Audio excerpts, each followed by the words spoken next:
ओम श्री गणेशाय नमः। ओम नमः शिवाय। श्री शिवाय नमस्तुभ्यं। ओम बुधाय नमः।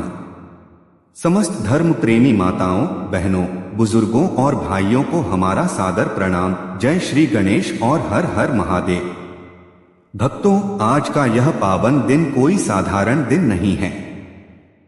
आज बुधवार का वह अत्यंत पावन, दुर्लभ और मंगलकारी संयोग है जो रिद्धि सिद्धि के दाता भगवान श्री गणेश, देवाधिदेव महादेव और नवग्रहों में बुद्धि व व्यापार के स्वामी बुध देव की संयुक्त कृपा प्राप्त करने का सबसे शक्तिशाली दिन है। आगे बढ़ने से पहले एक गंभीर चेतावनी और अटल सत्य को अपने हृदय में धारण कर लीजिए। यदि आपने इस वीडियो को बीच में छोड़ा या बिना समझे कोई नियम आधा अधूरा किया तो शास्त्रों के अनुसार उसका संपूर्ण फल प्राप्त नहीं होता। इस पावन सत्संग और अमृतवाणी में हमने शिव महापुराण, गणेश पुराण, स्कंद पुराण और भविष्य पुराण से ऐसे 7 अत्यंत गुप्त और दुर्लभ महाविधान संकलित किए हैं जो आज तक बहुत कम भक्तों को ज्ञात हैं। जो मनुष्य इस पूरी अमृतवाणी को बिना रुके शांत चित्त होकर पूर्ण श्रद्धा और एकाग्रता के साथ श्रवण कर लेगा, उसके जीवन से पीढ़ियों की दरिद्रता, सिर पर चढ़ा भारी कर्ज, व्यापारिक घाटा, कोर्ट कचहरी की उलझने, बच्चों की पढ़ाई में आ रही रुकावटें और लंबे समय से अटके हुए कार्य हमेशा के लिए समाप्त हो जाएंगे।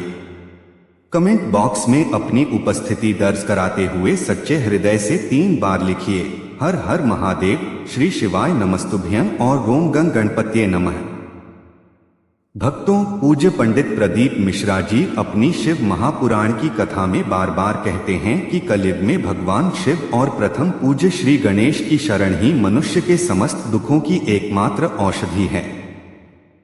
जब जीवन में चारों तरफ अंधेरा छा जाए, मेहनत पूरी करने के बाद भी फल शून्य मिले, आमदनी के सारे रास्ते बंद दिखने लगे और घर में आए दिन कलह और तनाव बना रहे, तो इसका अर्थ है कि आपका बुध ग्रह और भाग्य दोनों कमजोर पड़ चुके हैं। भगवान श्री गणेश विघ्नहर्ता हैं, अर्थात वे किसी भी कार्य के मार्ग में आने वाले हर छोटे बड़े विघ्न को पलक झपकते हर लेते हैं। और देवाधिदेव महादेव समस्त सिद्धियों के परम स्रोत हैं। जब बुधवार के दिन इन दोनों शक्तियों का संयुक्त रूप से स्मरण किया जाता है तो कुबेर भंडारी स्वयं उस घर के अन्न और धन के भंडारों को भरने के लिए विवश हो जाते हैं। आज के इस 60 मिनट के विशेष सत्संग में हम 7 ऐसे महाप्रयोगों, कथा प्रसंगों और गुप्त नियमों को विस्तार से समझेंगे जिन्हें करते ही आपके जीवन में चमत्कारी परिवर्तन आना आरंभ हो जाएगा। आइए आरंभ करते हैं प्रथम महाउपाय से। यह उपाय है बुधवार का 7 साबुत हरे मूंग और शमी पत्र वाला गुप्त ऋण मुक्ति विधान। यह उपाय विशेष रूप से उन सभी भक्तों के लिए साक्षात संजीवनी है जिनके सिर पर भारी कर्जे का बोझ बढ़ता जा रहा है, ब्याज भरते भरते जीवन का सारा सुख छिन चुका है और पैसे का कोई ठहराव नहीं हो रहा। सामग्री को बहुत बारीकी से नोट कर लीजिए। एक तांबे का लोटा जिसमें आपके घर की रसोई या मटके से भरा हुआ शुद्ध शीतल जल होना चाहिए।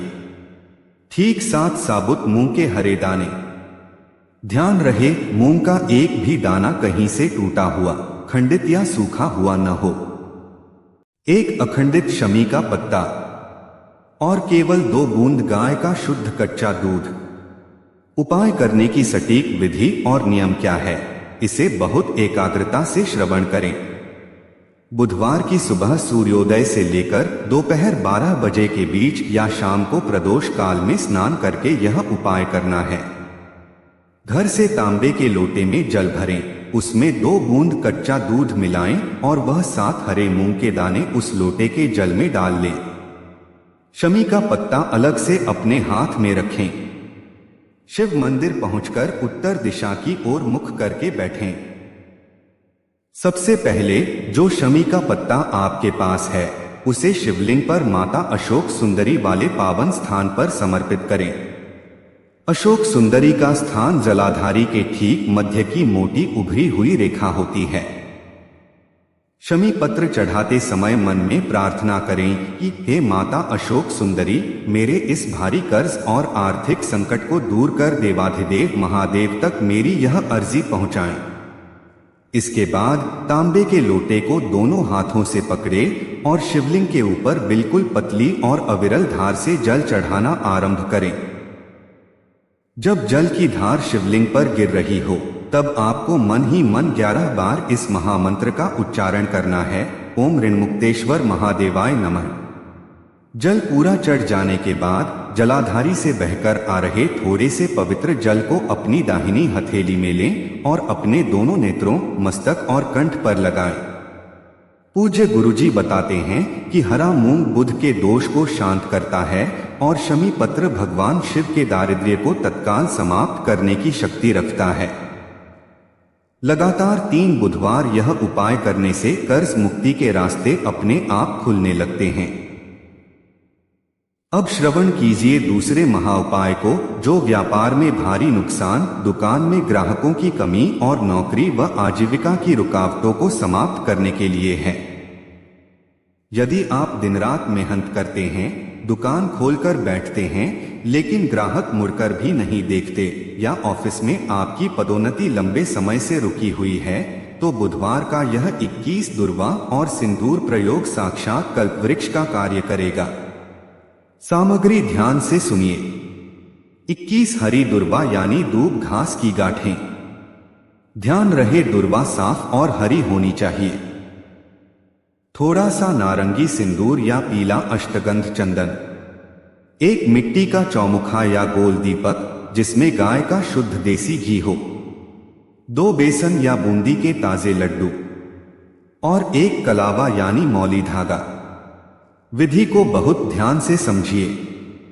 बुधवार की सुबह या शाम के समय किसी ऐसे मंदिर जाएं जहां भगवान श्री गणेश की प्रतिमा स्थापित हो। 21 दुर्वा की गांठों को कलावे से एक साथ बांधकर एक सुंदर गुच्छा बना लें। उस दुर्वा के अग्रभाग पर थोड़ा सा नारंगी सिंदूर और पीला चंदन लगाएं। इस दुर्वा के गुच्छे को भगवान श्री गणेश के दाहिने दांत की तरफ या उनके चरणों में अपनी मनोकामना बोलते हुए समर्पित करें। इसके बाद दोनों लड्डुओं का भोग लगाएं और गाय के घी का दीपक प्रज्वलित करें। दीपक जलाकर वहीं आसन पर बैठकर 11 बार इस महामंत्र का स्पष्ट जाप करें। ओम गं गणपत्ये नमः। जाप के बाद गणेश जी के चरणों से थोड़ा सा सिंदूर अपनी उंगली में लेकर अपने माथे पर तिलक लगाएं और यदि व्यापार करते हैं तो अपनी दुकान के गल्ले या मुख्य बही खाते पर स्वास्तिक बना दें। भगवान गणेश विघ्न विनाशक हैं। वे आपके व्यापार और कार्य क्षेत्र के समस्त दोषों को क्षण भर में भस्म कर देंगे। अब श्रवण कीजिए तीसरे महाउपाय को, जो बच्चों की कमजोर स्मरण शक्ति, बुद्धि विकास, पढ़ाई में एकाग्रता और वाणी के दोष को दूर करने के लिए है। शास्त्रों में वर्णन आता है कि बुध ग्रह वाणी, बुद्धि, गणित, तर्क शक्ति और विद्या का अधिपति है। जब बच्चों का मन चंचल हो जाता है, वे किताब खोलते ही सो जाते हैं या याद किया हुआ सब भूल जाते हैं, तो गौ माता की सेवा से बढ़कर कोई उपाय नहीं होता। बुधवार के दिन सुबह के समय एक कांसे या पीतल की कटोरी में 1.25 मुट्ठी साबुत हरा मूंग और थोड़ा सा शुद्ध गुड़ रखें। उस कटोरी को बच्चे के दोनों हाथों से स्पर्श कराएं। इसके बाद वह हरा मूंग और गुड़ किसी देसी गाय माता को अपने हाथों से आदरपूर्वक खिलाएं। गौ माता को ग्रास खिलाने के बाद उनकी पीठ पर दाहिने हाथ से 3 बार सहलाएं और उनके मस्तक पर हाथ फेरकर कहें, हे कामधेनु स्वरूपा गौ माता, इस बालक को सद्बुद्धि, विद्या और एकाग्रता का आशीर्वाद प्रदान करें। शास्त्र कहते हैं कि गौ माता के रोम रोम में 33 कोटि देवी देवताओं का वास होता है। बुधवार को गौ माता को हरा चारा या मूंग खिलाने से बुध ग्रह का तेज सीधे बच्चे के मस्तिष्क में उतरता है और उसकी स्मरण शक्ति कई गुना बढ़ जाती है। अब बात करते हैं चौथे महाउपाय की, जो है असाध्य रोग, पेट के विकार, नसों की बीमारी और गृह क्लेश को नष्ट करने का कुंदकेश्वर महादेव उपाय। शिव महापुराण में कुंडकेश्वर महादेव का नाम समस्त शारीरिक व्याधियों को हरने वाला बताया गया है। विधि बहुत सरल और अचूक है। बुधवार की सुबह तांबे के लोटे में शुद्ध जल लें और उसमें 7 दाने साबुत अक्षत यानी बिना टूटे हुए चावल डाल लें।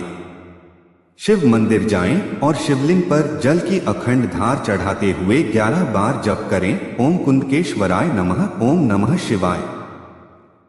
जल चढ़ाते समय मन में उस बीमार व्यक्ति का नाम और उसका गोत्र जरूर स्मरण करें।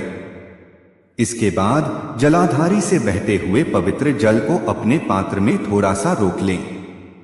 उस जल को घर लेकर आएं और जो व्यक्ति लंबे समय से अस्वस्थ है उसे कुंडकेश्वर महादेव का नाम लेकर 3 चम्मच जल आचमन करा दें और थोड़ा सा जल उसके कंठ व मस्तक पर लगा दें। यह उपाय शरीर से पुरानी बीमारियों के प्रभाव को खींचकर बाहर कर देता है। अब श्रवण कीजिए 5वां महाउपाय, जो है घर से नकारात्मक ऊर्जा, नजर दोष, वास्तु दोष और कंगाली को बाहर निकालने का कपूर और लौंग का महाप्रयोग। बुधवार की संध्या बेला में, यानी जब दिन ढल रहा हो और रात्रि का आगमन हो रहा हो, अपने घर के पूजा स्थान पर बैठें। एक मिट्टी या पीतल के पात्र में 2 कपूर की टिक्की और 2 साबुत फूल वाली लौंग रखें। उन्हें प्रज्वलित करें और जब उससे सुगंधित धुआं उठने लगे तो उस पात्र को लेकर अपने पूरे घर के कमरों में, कोनों में, रसोई में और मुख्य द्वार पर घुमाएं। केवल शौचालय और स्नानघर को छोड़ दें। धुआं दिखाते समय मन ही मन निरंतर इस महामंत्र का जाप करते रहें, श्री शिवाय नमस्तुभ्यं, ओम नमः शिवाय।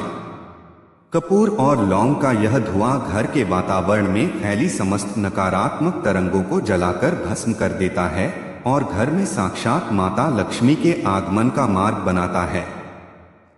अब श्रवण कीजिए 6ठा महाउपाय, जो है 108 अक्षत और बेलपत्र का विशेष मनोकामना पूर्ति विधान। यदि आपका कोई ऐसा कार्य है जो पिछले कई वर्षों से अटका हुआ है, जमीन मकान की रजिस्ट्री नहीं हो पा रही, कोर्ट में मामला अटका है या विवाह तय नहीं हो पा रहा, तो यह उपाय अचूक है। बुधवार की शाम को 108 बिना टूटे हुए चावल के दाने यानी अक्षत लें। एक सुंदर अखंडित बेलपत्र लें। शिव मंदिर जाकर सबसे पहले शिवलिंग पर वह बेलपत्र समर्पित करें। इसके बाद एक एक चावल का दाना श्री शिवाय नमस्तुभ्यं बोलते हुए शिवलिंग पर चढ़ाते जाएं। जब 108 दाने पूरे हो जाएं, तो तांबे के लोटे के जल से पूरे शिवलिंग का अभिषेक कर दें। यह प्रयोग महादेव के हृदय को अत्यंत प्रिय है और इससे कठिन से कठिन मनोकामना भी शीघ्र सिद्ध होती है। अब श्रवण कीजिए 7वां महाउपाय, जो है घर की तिजोरी में धन का स्थायी वास कराने का कनकधारा और बुधवार रात्रि का विशेष विधान। बुधवार की रात को 9 बजे के बाद पूजा घर में माता लक्ष्मी और भगवान गणेश के सम्मुख एक घी का दीपक जलाएं। एक साफ चांदी का सिक्का या 1 रुपए का सिक्का लें। उस पर थोड़ा सा पीला चंदन और अक्षत लगाएं। उस सिक्के को एक छोटे से हरे या लाल कपड़े में बांधकर एक छोटी पोटली बना लें। माता लक्ष्मी का ध्यान करते हुए 11 बार कहें, ओम श्री ह्रीं क्लीं ग्लौं गं गणपत्ये वर वरद सर्वजनम में वशमानय स्वाहा। इसके बाद उस पोटली को अपनी तिजोरी या धन रखने के स्थान पर स्थापित कर दें। इससे घर में कभी फिजूल खर्ची नहीं होती और धन का संचय बढ़ता है। अब श्रवण कीजिए भगवान श्री गणेश के उन 12 पावन नामों का महात्म्य, जिनका नित्य स्मरण करने से मनुष्य के तीनों लोकों के संकट कट जाते हैं। प्रथम सुमुख, द्वितीय एकदंत, तृतीय कपिल, चतुर्थ गजकर्णक, पंचम लंबोदर, षष्ठ विकट, सप्तम विघ्नराज, अष्टम धूम्रकेतु, नवम भालचंद्र, दशम विनायक, एकादश गणपति और द्वादश गजानन। बुधवार की सुबह इन 12 नामों का स्मरण करने वाले व्यक्ति को कभी किसी कार्य में असफलता का मुख नहीं देखना पड़ता। अब ध्यानपूर्वक श्रवण कीजिए बुधवार के दिन क्या भूलकर भी नहीं करना चाहिए। पहला नियम, आज के दिन किसी भी कन्या, बहन, बुआ या बेटी का अनादर न करें। उन्हें प्रसन्न रखें और कुछ न कुछ उपहार या मीठा अवश्य भेंट करें। दूसरा नियम, बुधवार के दिन काले या गहरे भूरे रंग के वस्त्र पहनने से बचें। आज हरे, पीले या सफेद वस्त्र धारण करना अत्यंत शुभ होता है। तीसरा नियम, आज के दिन किसी को भी कड़वे या अपशब्द न बोलें, क्योंकि वाणी का कारक बुध होता है। चौथा नियम, आज के दिन तामसिक भोजन, मदिरा और लहसुन प्याज का पूर्ण त्याग रखें। भक्तों, देवाधिदेव महादेव और भगवान श्री गणेश भाव के भूखे हैं। जब आप छलकपट छोड़कर सच्चे मन से केवल एक लोटा जल और दूर्वा भी समर्पित करते हैं तो भगवान आपकी झोली खुशियों से भर देते हैं। यदि आपको आज की यह पावन कथा और बुधवार के यह अचूक महाउपाय ज्ञानवर्धक लगे हों तो इस अमृतवाणी को अपने परिवार, मित्रों और धार्मिक समूहों में ज्यादा से ज्यादा शेयर करें ताकि हर सनातनी का कल्याण हो सके। चैनल को सब्सक्राइब करके घंटी का बटन जरूर दबाएं ताकि आगे आने वाली प्रत्येक पावन तिथि की जानकारी आपको समय पर मिलती रहे। हाथ जोड़कर हमारे साथ बोलिए, गणपति बप्पा मोरया, हर हर महादेव, श्री शिवाय नमस्तुभ्यं, ओम नमः शिवाय।